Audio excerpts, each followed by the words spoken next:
नमस्कार, BTV news के इस बुलेटिन में आपका स्वागत है। सबसे पहले आइए एक नजर डालते हैं आज की कुछ खास खबरों पर।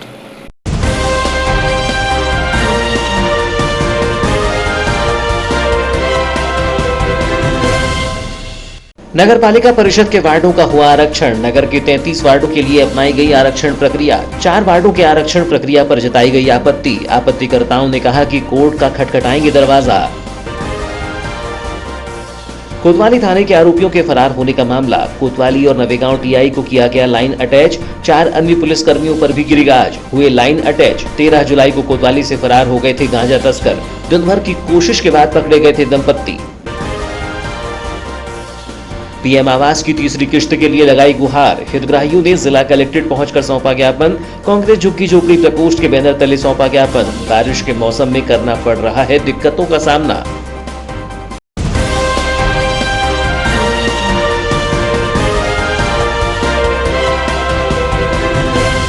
और अब समाचार विस्तार से। नगर पालिका परिषद बालाघाट के वार्डों के आरक्षण की प्रक्रिया मंगलवार को जिला कलेक्ट्रेट कार्यालय में संपन्न कराई गई। इस दौरान अनुसूचित जाति के 3 वार्ड, अनुसूचित जनजाति के लिए 2 वार्ड, ओबीसी के लिए 8 वार्ड और सामान्य के लिए 20 वार्ड रखे गए थे। आरक्षण के दौरान पूर्व में हुई आरक्षण की प्रक्रिया को दोहराते हुए कुछ वार्ड स्वतः ही आरक्षित हो गए थे। कुछ वार्डों के लिए लॉट की प्रक्रिया को अपनाना पड़ा। नगर पालिका परिषद के आरक्षण की प्रक्रिया की कार्यवाही में नगर पालिका बालाघाट के 33 वार्डों को आरक्षित करने की प्रक्रिया एसडीएम केसी बोपचे, तहसीलदार रामबाबू देवांगन, नगरीय प्रशासन अधिकारी गजानन नाफड़े, नगर पालिका सीएमओ दिनेश बागमारी की मौजूदगी में संपन्न करवाई गई। इस दौरान 33 वार्डों की प्रक्रिया में 16 वार्डों पर महिला प्रत्याशियों के लिए आरक्षण की प्रक्रिया की गई और शेष 17 वार्ड पुरुष प्रत्याशी के लिए मुक्त कर दिए गए हैं, जिसके बाद वार्डों में 16 महिला प्रत्याशी और 17 पुरुष प्रत्याशी चुनाव के लिए अपने अपने प्रत्याशियों से फाइट करते दिखाई पड़ेंगे। प्रक्रिया के दौरान नाराजगी का माहौल भी देखने को मिला। यहां 4 लोगों ने इस बात को लेकर अपनी अपनी आपत्ति दर्ज करवाई है कि आरक्षण की प्रक्रिया के दौरान जनसंख्या को आधार मानकर आरक्षण की प्रक्रिया को पूर्ण किया गया है, जो कि गलत है। पूर्व पार्षद प्रत्याशी दयाल वासनिक, पार्षद यासीन खान, पार्षद रामलाल बिसेन ने बताया कि आरक्षण की प्रक्रिया अनुपात के आधार पर पूर्ण कराना था, लेकिन इस प्रक्रिया को जनसंख्या के आधार पर पूर्ण किया गया है, जिसके चलते सालों से अनारक्षित वार्ड भी अब आरक्षण की प्रक्रिया में शामिल हो गए हैं, जो गलत है। पूर्व पार्षद यासीन खान ने बताया कि आज वार्डों का आरक्षण की प्रक्रिया अपनाई जा रही थी। उन्होंने बताया कि वार्ड क्रमांक 14 वर्ष 2014 में ओबीसी के लिए आरक्षित था, लेकिन अब एससी के लिए आरक्षित हो गया है। उन्होंने कहा कि मैंने इसमें विरोध दर्ज कराया है। वर्ष 2011 की जनगणना को आधार बनाया गया है और 2014 की जनसंख्या के आधार पर वार्ड को ओबीसी किया गया है, तो 2020 में जनसंख्या को आधार क्यों नहीं माना जा रहा है। उन्होंने बताया कि प्रशासनिक अधिकारियों का कहना है कि शासन के नियमों के तहत प्रतिशत पर आधार माना जा रहा है। उन्होंने बताया कि इस मामले में उन्होंने अपनी आपत्ति दर्ज करा दी है। अगर उनकी आपत्ति पर सुनवाई नहीं होती है तो कोर्ट का दरवाजा खटखटाएंगे। देखिए, आज वार्डों का आरक्षण का कार्यक्रम था कलेक्ट्रेट में, जिसमें सभी पूर्व पार्षदों को लेटर आए थे कि सब यहाँ पे उपस्थिति दर्ज कराएं और जिनको भी आपत्ति लेना है तो ले सकता है। तो जो मेरा वार्ड क्रमांक 14 था, जहाँ से मैं पार्षद था, 2014 में वो ओबीसी के लिए आरक्षित हुआ था और अभी वर्तमान में वो एससी के लिए आरक्षित हो गया। क्या लगता है आपको, किस तरह की कार्रवाई करें? तो मैंने इसमें यही विरोध दर्ज कराया है कि जब 2011 की जनगणना को आपने आधार बनाए हो और 2014 में आपने जनसंख्या के आधार पे वार्ड को ओबीसी किए थे, तो अभी 2020 में आप जनसंख्या को ही आधार क्यों नहीं मान रहे हो?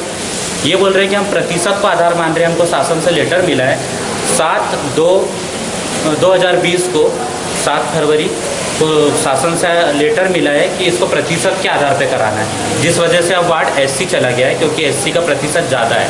तो मेरी आपत्ति जो है मैंने विभिन्न बिंदुओं पर लिखकर माननीय अधिकारी जी को दे दिया है। अब उस पर देखें, वो विचार करें, और अगर उस पर विचार नहीं करते तो हमारे पास फिर दूसरा रास्ता भी है, कोर्ट का भी रास्ता है। अगर कोर्ट भी जाना पड़ेगा तो जाएंगे इसके लिए। अच्छा, ये आदेश जो आया, क्या लगता है आपको?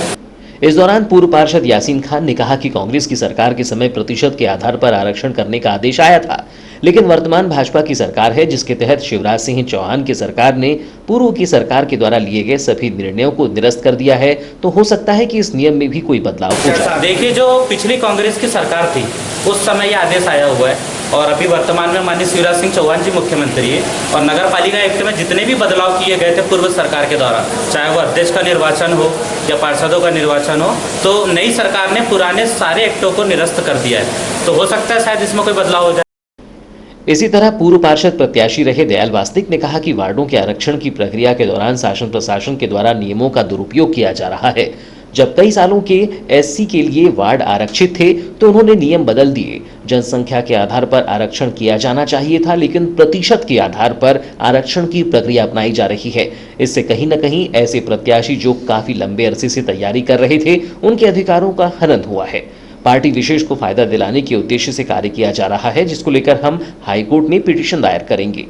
आपके वार्ड नंबर 24 में आपने कुछ आपत्ति लगाई, क्या है मामला? ये जो वार्डों का जो आरक्षण हो रहा है, ये शासन प्रशासन अपने नियम का गलत दुरुपयोग करते हुए आरक्षण करा है।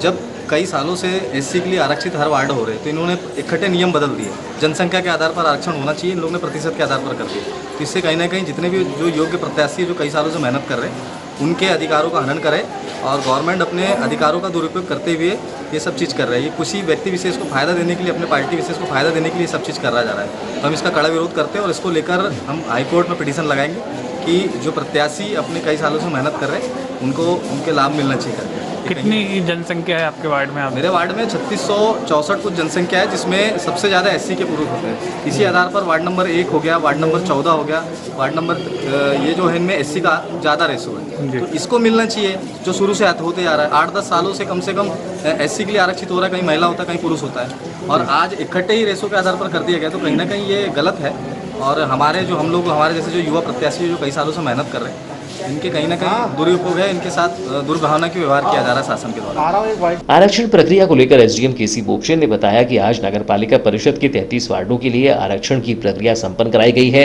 उन्होंने बताया कि कुछ लोगों ने आपत्ति दर्ज कराई है, जिनकी आपत्तियों का निराकरण भी किया गया है। इस बार प्रतिशत के आधार पर आरक्षण की प्रक्रिया संपन्न कराई गई है। सभी की आपत्तियां निरस्त हो गई है। आरक्षण की प्रक्रिया संपन्न कराई गई, किस तरीके की प्रक्रिया? आज नगर पालिका परिषद बालाघाट के वार्डों का आरक्षण की प्रक्रिया संपन्न की गई है।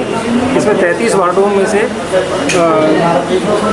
अनेक वर्गों के लिए अनुसूचित जाति, अनुसूचित जनजाति, अन्य पिछड़ा वर्ग के लिए आरक्षण किए गए। इसके साथ ही निर्धारित मात्रा में महिलाओं के लिए आरक्षण किए गए।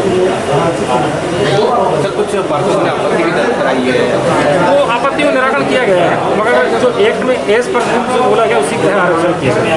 सर, उनका कहना है कि जिस वार्ड में सबसे ज़्यादा जनसंख्या उनकी वहाँ पर होना चाहिए, लेकिन कम जनसंख्या वाले को ज़्यादा कर दिया गया। इसमें जनसंख्या के प्रतिशत के आधार पर आरक्षण किया गया है, संख्या के आधार पर।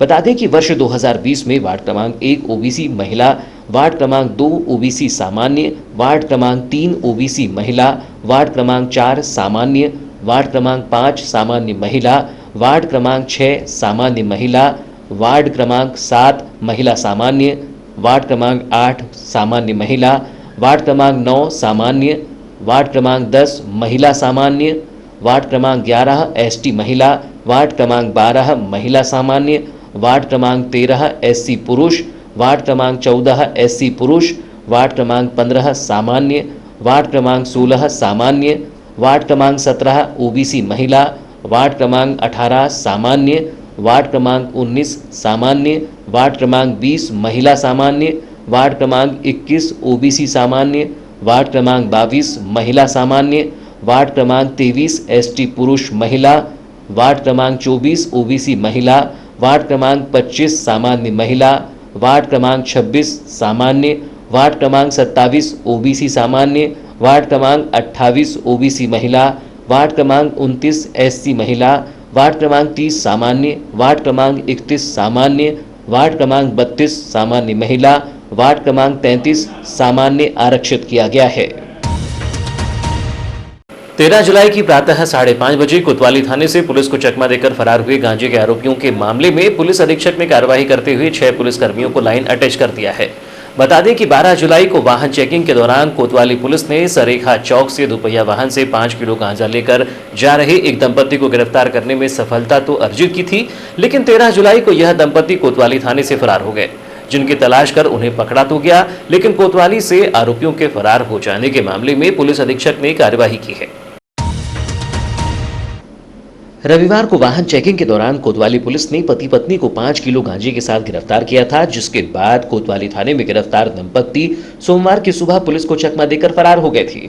मामले की गंभीरता को देखते हुए पुलिस अधीक्षक अभिषेक तिवारी ने आरोपी दंपत्ति को पकड़ने पर 10,000 का इनाम घोषित किया था।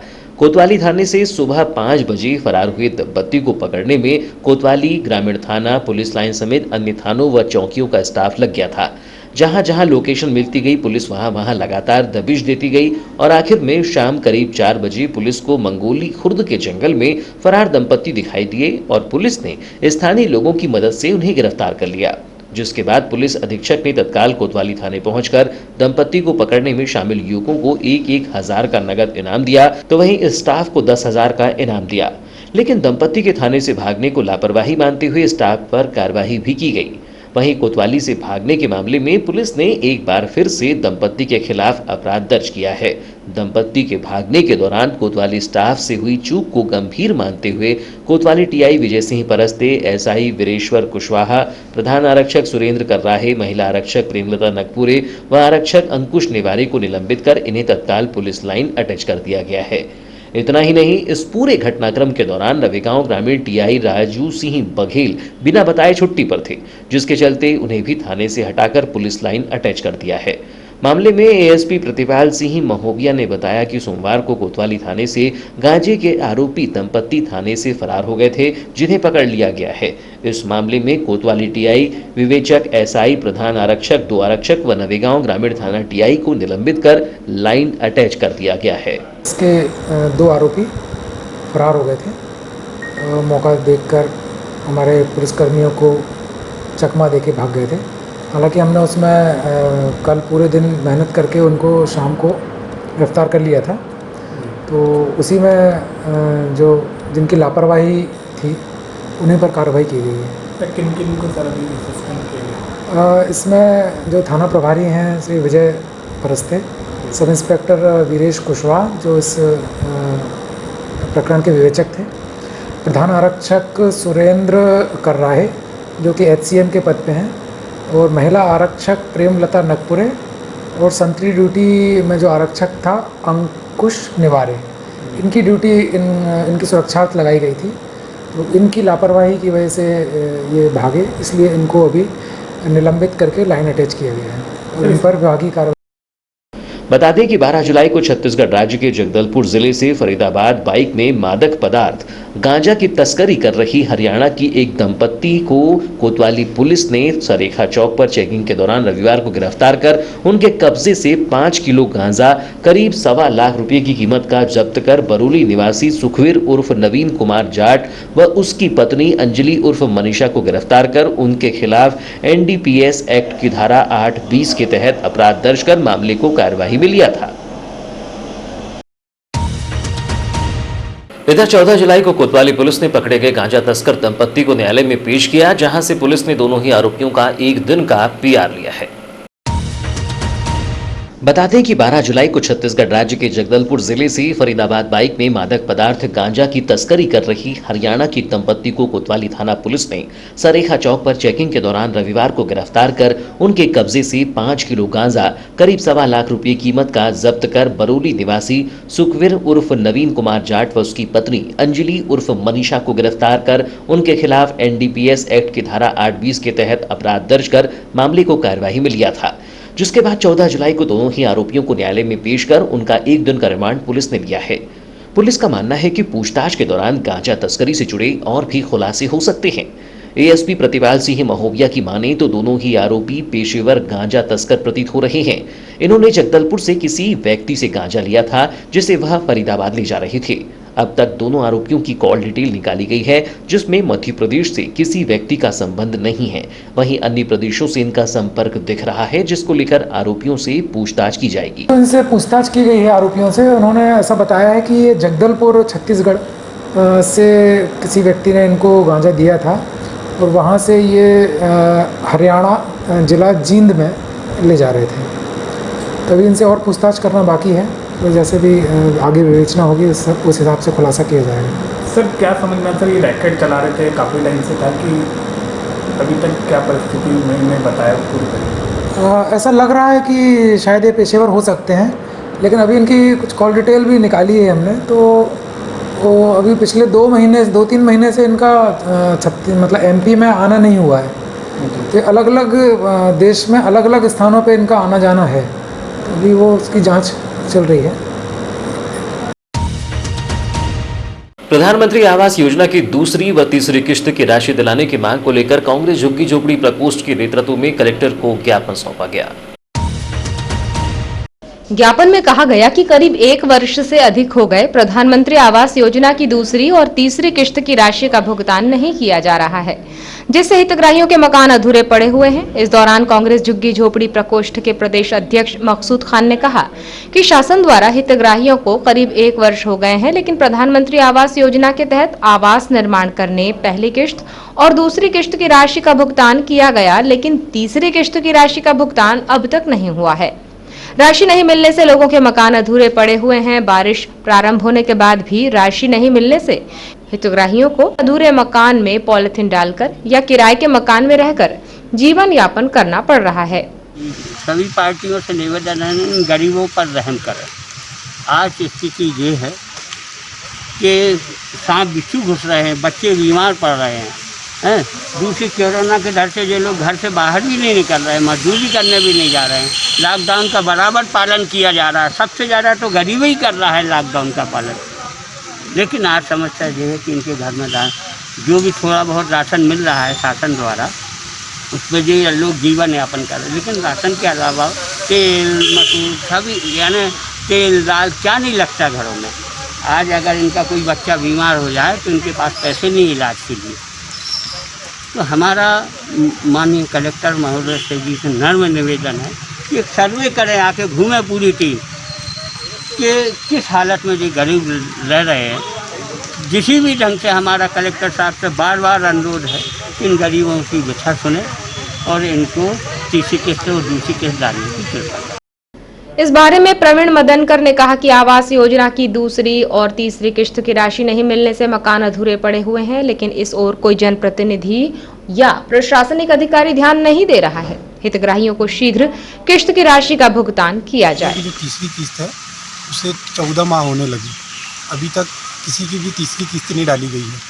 आवेदन दे दे के कलेक्टर साहब को हम लोग सब थक गए। बहुत बुरा हाल है लोगों के घर का, कोई पन्नी डाल रहा है, कोई कुछ कर रहा है। और ये दूसरी बारिश है, जो पहली बारिश चलेगी दूसरी लग गई है, और इन लोगों का हमारे बारे में कोई ख्याल नहीं आ रहा। अभी जब ये चुनाव आ रहा है, आरक्षण है चुनाव का, है ना, तो ये लोग चुनाव के समय वोट मांगने हम लोगों से आएंगे, और अभी कोई बड़ा लीडर हमारे सामने हमारे लिए लड़ाई नहीं लड़ रहा। तो इन लोगों को शर्म आना चाहिए। बालाघाट के जितने भी लोग हैं जो वोट मांगने आएंगे भी चुनाव के समय, अभी ये जो गरीब लोग जो दिख रहे हैं यहाँ पर, अभी इन लोगों के घर टूटे फूटे पड़े, किसी को कोई मतलब नहीं, ना पार्षद से लेके ना नगर पालिका अध्यक्ष, किसी को भी मतलब नहीं, कोई मंत्री किसी को मतलब नहीं। हमारे जब चुनाव का टाइम आएगा तब सब खड़े होंगे आके। आज कितने परेशान है हम लोग जानते हैं, हमारा घर बंद। फिलहाल समाचारों में वक्त है एक छोटे से ब्रेक का। ब्रेक के बाद हम फौरन हाजिर होते हैं, तब तक बने रहिए BTV न्यूज के साथ। The Raymond shop, Raymonds suiting and shirting, आपके अपने शहर बालाघाट के हृदय स्थल हनुमान चौक के पास रीमंड शोरूम का भव्य शुभारंभ हो चुका है, जहां आपके लिए है रीमंड मेंस वेयर की संपूर्ण श्रृंखला, शर्ट, ट्राउजर जो आपके व्यक्तित्व को निखारे, शूटिंग एंड शर्टिंग एवं exclusive suit length and sherwani cloth, Raymond suits, designer suits की संपूर्ण रेंज उच्चतम गुणवत्ता के साथ बिल्कुल किफायती दामों पर उपलब्ध है। Men's toiletries, belt, tie, cufflinks etcetera आपके फिजिक के अनुसार कपड़ों की सिलाई एवं डिजाइनिंग भी की जाती है। मनाइए जिंदगी का जश्न हर पल रेमंड के संग। तो अब सोच क्या रही हैं? फौरन चले आइए, हमारे शोरूम में आपका स्वागत है। नई साज सज्जा के साथ आधुनिक कपड़ों का भव्य शोरूम, खास वही जो हर पल को खास बनाए। Raymond the complete man, Dharam treasure, circuit house road, Hanuman Chowk, Balaghat. Contact 917632922017। Dedicated Covid health centre Gaikhuri Balaghat में उपचार के लिए भर्ती कोरोना पॉजिटिव मरीजों में से शासन के प्रोटोकॉल के अनुसार 3 मरीजों के ठीक होने पर 14 जुलाई को उन्हें डिस्चार्ज कर दिया गया है। 13 जुलाई की देर रात्रि में प्राप्त रिपोर्ट के अनुसार जिले में एक और मरीज कोरोना पॉजिटिव पाया गया है। इस प्रकार जिले में कोरोना के एक्टिव मरीजों की संख्या 16 हो गई है। मुख्य चिकित्सा एवं स्वास्थ्य अधिकारी डॉक्टर मनोज पांडे ने बताया कि 13 जुलाई की देर रात्रि में प्राप्त रिपोर्ट के अनुसार लांजी तहसील के ग्राम परसोड़ी की 14 वर्षीय बालिका कोरोना पॉजिटिव पाई गई है। यह बालिका अपने माता पिता के साथ महाराष्ट्र के धुले जिले से आई है। कोरोना पॉजिटिव पाई गई इस बालिका को उपचार के लिए dedicated Covid health centre Gaikhuri Balaghat में भर्ती करा दिया गया है। शासन के प्रोटोकॉल के अनुसार 3 कोरोना पॉजिटिव मरीजों के ठीक हो जाने पर उन्हें आज 14 जुलाई को dedicated Covid health centre Gaikhuri Balaghat से डिस्चार्ज कर दिया गया है। डिस्चार्ज किए गए इन तीनों मरीजों को 14 दिनों के लिए होम क्वारंटाइन में रहने की सलाह दी गई है। इस प्रकार बालाघाट जिले में अब तक कुल 55 मरीज कोरोना पॉजिटिव पाए जा चुके हैं। इनमें से 39 मरीज ठीक होकर अपने घर जा चुके हैं और 16 मरीजों का उपचार dedicated Covid health centre Gaykhuri में किया जा रहा है। माइक्रो फाइनेंस कंपनी के द्वारा लोन की राशि को लेकर हितग्राहियों को परेशान करने पर कलेक्टर को ज्ञापन सौंपकर किश्त की राशि जमा करने 3 माह का समय देने की मांग की है। हितग्राहियों ने बताया कि लॉकडाउन के चलते काम नहीं मिलने से सभी हितग्राही लोन की राशि चुकाने में सक्षम नहीं हैं।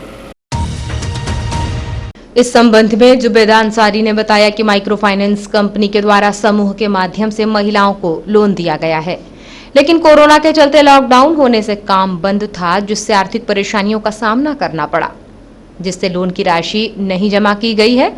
लेकिन कंपनी के द्वारा लोन की किश्त की राशि जमा करने के लिए उन्हें परेशान किया जा रहा है। उन्होंने कहा कि लॉकडाउन खुलने के बाद रोजगार प्रारंभ हुआ है, जिससे हम सभी को किश्त की राशि चुकाने करीब 3 माह का समय दिया जाए। इसलिए ये 3 महीने का लॉकडाउन हुआ, जिनका काम धंधा सभी बंद हो गया है। 2 टाइम का खाना पीना उनका मुश्किल हो गया है। मेन तकलीफ ये जो माइक्रो फाइनेंस से जो समूह में लेडीज़ों को पैसा दिया जाता है लोन के तौर पे, और अभी तो काम है ही नहीं, तो ये अपनी किस्त कैसे दे सकेंगे। घर का पालना उनका मुश्किल हो गया है और इनके ऊपर प्रेशर डाला जा रहा है। क्या प्रेशर ये डाला जा रहा है कि तुम टाइम पे हमको किस्त दो, अगर किस्त नहीं दोगे तो हम तुम्हारा ब्याज बढ़ा के लेंगे, और कैसा भी करो तुम्हारा काम चले, एटलीस्ट ना चले पर तुमको देना ही नहीं किस्त। अभी 3 महीने तो छूट दी गई थी और नहीं भी लिए नहीं, तो 3 महीने को तो हम मान रहे हैं कि उन लोग ने नहीं लिए हैं, लेकिन बात ये कि 3 महीने के बाद में अभी थोड़ा अच्छे से बिजनेस हो जाए तो फिर तो हम देने के लिए खुद एग्री है ना। आप लोग क्या चाहते हैं इसमें? हम लोग ये चाहते हैं, कलेक्टर महोदय से एक ही हमारी मांग है कि हमको थोड़ा टाइम और दीजिए। कितना टाइम? मिनिमम 3 महीने का टाइम दीजिए, जब तक कि जो भी धंधा रोजगार है वो भी तरीके से उठ जाएगा, तो देने में कोई तकलीफ भी नहीं होगी ना। कैसे रुपये सबका लेते हैं लोग? किसी की 400 रुपए, किसी की 900 रुपए है। इस आपको बता दें कि जिले में माइक्रो फाइनेंस कंपनियों के द्वारा बड़ी मात्रा में महिलाओं के समूहों को मासिक EMI पर लोन उपलब्ध कराया जाता है, जिसके तहत अधिक समय बीत जाने पर अब ये कंपनियां हितग्राहियों को किश्त चुकाने को लेकर परेशान कर रही हैं। जिले में किश्त चुकाने को लेकर परेशान करने का ये पहला मामला भी नहीं है। इसके पहले भी जिले के वारासिवनी सहित अन्य क्षेत्रों से महिलाओं ने जिला कलेक्ट्रेट कार्यालय पहुंचकर कलेक्टर दीपक आर्य से गुहार लगाई है। ज्ञापन सौंपने के दौरान माधुरी गौतम, कमला चौधरी, अमिता पांचे, नेतनबाई, सुमनबाई, रेणुबाई, अनुसुईया, रायवंती सहित अन्य महिलाएं शामिल रहीं। 14 जुलाई को MIMIM संगठन के द्वारा उत्तर प्रदेश में चिकित्सक कफिल खान की गई रासुका की कार्यवाही पर नाराजगी व्यक्त करते हुए उत्तर प्रदेश के राज्यपाल के नाम जिला कलेक्टर को ज्ञापन सौंपा। इस दौरान उन्होंने रासुका हटाने की मांग भी की। मंगलवार को ऑल इंडिया मजलिस-ए-इत्तेहादुल मुस्लिमीन पार्टी के जिला इकाई के पदाधिकारियों ने कलेक्ट्रेट पहुंचकर उत्तर प्रदेश के राज्यपाल के नाम ज्ञापन सौंपा। इस दौरान पार्टी के पदाधिकारी शेख इकबाल ने बताया कि यूपी में डॉक्टर कफिल खान के खिलाफ रासुका लगाया गया, जिसको हटाने की मांग को लेकर आज AIMIM के द्वारा राष्ट्रीय आह्वान पर देश भर में ज्ञापन सौंपा जा रहा है। उन्होंने बताया कि एक ईमानदार चिकित्सक जिसकी जरूरत है, आज लोगों को वह शासन की कार्यवाही के चलते जेल के अंदर है, जो कि अनुचित है। उन्होंने बताया कि एक जाति विशेष होने की वजह से उन्हें जेल भेजा गया है। आज उनका परिवार उनका इंतजार कर रहा है। डॉक्टर कपिल खान के खिलाफ जो NSA लगाया गया है, उसको हटाने के लिए हमारी MIM पार्टी के आला कमान के आदेशानुसार हम यहाँ पर ज्ञापन देने के लिए आए हुए हैं कलेक्टर महोदय को, ताकि उनकी रिहाई हो सके। और एक ईमानदार डॉक्टर जिसकी आज ज़रूरत है हॉस्पिटल में, जिसकी ज़रूरत है आज लोगों को, आज वो जेल के अंदर है। ये अनुचित कार्रवाई जो हो रही है गवर्नमेंट के ज़रिए से, आदेश से जो चीज़ हो रही है ये गलत है। इसके ऊपर जो है कानून को ध्यान देना चाहिए, न्यायपालिका को ध्यान देना चाहिए, क्योंकि एक ईमानदार डॉक्टर के खिलाफ इस तरह का, और एक मुसलमान, सिर्फ एक मुसलमान होने का अगर इस तरीके से किया जा रहा है कि एक मुसलमान डॉक्टर को सिर्फ मुसलमान होने की वजह से गिरफ्तार किया गया, अंदर डाल दिया गया, तो ये गलत है। और इसके खिलाफ पूरी MIM पार्टी आज पूरे देश के अंदर आंदोलन कर रही है। उनके लिए सपोर्ट में हम खड़े हैं। आज उनकी बीवी, उनके बच्चे उनका इंतज़ार कर रहे हैं। पता नहीं उनके साथ क्या बीत रहा होगा, उनके भाई के साथ बहुत गलत हुआ। ठीक है, तो कहने का मतलब ये है कि सही चीज़ हो और कानून के अंदर चीज़ें हो, संविधान के अंदर चीज़ें हो, हर व्यक्ति को अपनी। ज्ञापन सौंपने के दौरान जिला अध्यक्ष नकी शेख, उपाध्यक्ष नवाब खान, सचिव शहबाज खान, कोषाध्यक्ष अनवर खान, सोहेल खान, इकबाल शेख, लियाकत अली सहित अन्य पदाधिकारी व सदस्य मौजूद रहे। नगर के गुरुदेव इंटरनेशनल पब्लिक स्कूल कायदी में केंद्रीय माध्यमिक शिक्षा बोर्ड नई दिल्ली द्वारा आयोजित कक्षा 12वीं की परीक्षा का परिणाम 100% रहा। विदित हो कि विद्यालय के प्रथम बैच के कुल 23 विद्यार्थियों ने परीक्षा दी, जिसमें से 19 विद्यार्थियों ने प्रथम श्रेणी में उत्तीर्ण होकर स्कूल का नाम गौरवान्वित किया। बताया गया कि विज्ञान संकाय की छात्रा नूपुर बोपचे ने 93.6% अंक प्राप्त कर प्रथम स्थान प्राप्त किया। इसी तारतम्य में ऋषिता तिवारी ने 91% अंक प्राप्त कर द्वितीय स्थान एवं प्रिंसी घोड़ेश्वर ने 90.4% अंक के साथ तृतीय स्थान प्राप्त किया। वाणिज्य संकाय का परिणाम 100% रहा, जिसमें मास्टर मोहित अग्रवाल ने 80.4% अंक प्राप्त कर प्रथम स्थान प्राप्त किया। संस्था प्रमुख रजनी शिंदे एवं समस्त डायरेक्टर्स दीपक हिरावत, सुभय वैद्य, सुरेश जैन, सपना वैद्य, सुधा हिरावत, चंचल जैन ने इस सुअवसर पर विद्यालय के समस्त विद्यार्थियों, अभिभावकों एवं शिक्षक शिक्षिकाओं को शुभकामनाएं प्रदान की एवं सफल हुए सभी विद्यार्थियों को पुष्पगुच्छ तथा मिठाई देकर सम्मानित किया एवं उनके उज्जवल भविष्य की कामना की। ज्ञात हो कि नवीन सत्र 2020-21 में प्राचार्य के सार्थक प्रयासों से विद्यालय में CBSE बोर्ड के द्वारा नए विषयों का अनुमोदन प्राप्त हुआ है। इसके अंतर्गत आर्ट ग्रुप में सामाजिक विज्ञान, राजनीतिक विज्ञान, भूगोल शास्त्र, इतिहास शास्त्र के अलावा अतिरिक्त विषयों में फिजिकल एजुकेशन, कास्ट अकाउंटिंग एवं कंप्यूटर साइंस उपलब्ध है। अतः ये विद्यार्थियों के भविष्य के लिए निर्माण का सुनहरा अवसर है। बालाघाट नगर के वार्ड नंबर 6 देवी तालाब चौक निवासी एक 45 वर्षीय व्यक्ति ने घर में ही फांसी लगाकर अपनी जीवन लीला समाप्त कर ली। पुलिस ने मृतक सुंदरलाल कावरे के शव का पोस्टमार्टम कार्यवाही कर मर्ग कायम किया। अस्पताल चौकी पुलिस के अनुसार पुत्र निखिल कावरे ने बताया कि पिता सुंदरलाल नगर पालिका में कर्मचारी था, जो 13 जुलाई को अपने काम पर नहीं गया था। माँ और बुआ काम पर गई थी और घर में वो और छोटी बहन ही थे। शाम करीब 5:30 बजे पिता शराब का सेवन कर घर आया और सामने कमरे में रखी पेटी पर सो गया। उसकी बहन पड़ोस में चली गई और वो तालाब की पार पर बैठा हुआ था। जब कुछ देर बाद बहन घर पहुंची और पिता को छत पर फंदे पर लटका हुआ देखा तो वो चिल्लाने लगी, जिससे आवाज सुनकर पड़ोसी और वो दौड़कर घर पहुंचे। सुंदरलाल को फंदे से नीचे उतारकर जिला अस्पताल लाया गया, जहां डॉक्टर ने जांच कर उसे मृत होना बताया, जिसकी तहरीर अस्पताल चौकी को मिलने पर पुलिस ने शव का पंचनामा और पोस्टमार्टम कार्यवाही कर शून्य पर मर्ग कायम किया है। सुंदरलाल के आत्महत्या करने का कारण अब तक अज्ञात है। अस्पताल चौकी पुलिस ने मर्ग डायरी जांच के लिए कोतवाली थाना भेज दिया है। और अब अंत में चलते चलते आइए एक नजर डालते हैं आज की कुछ खास खबरों पर।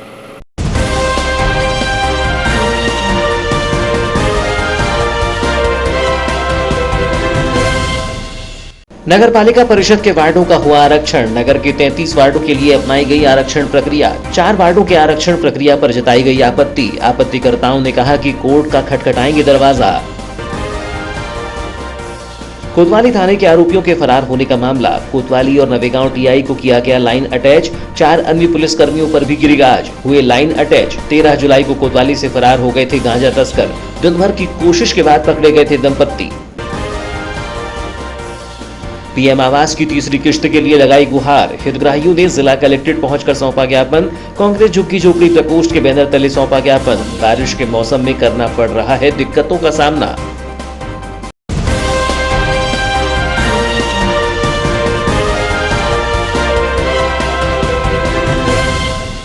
तो ये थी अब तक की खबरें। नई खबरों के साथ एक बार फिर हम हाजिर होंगे, तब तक के लिए दीजिए इजाज़त। नमस्कार।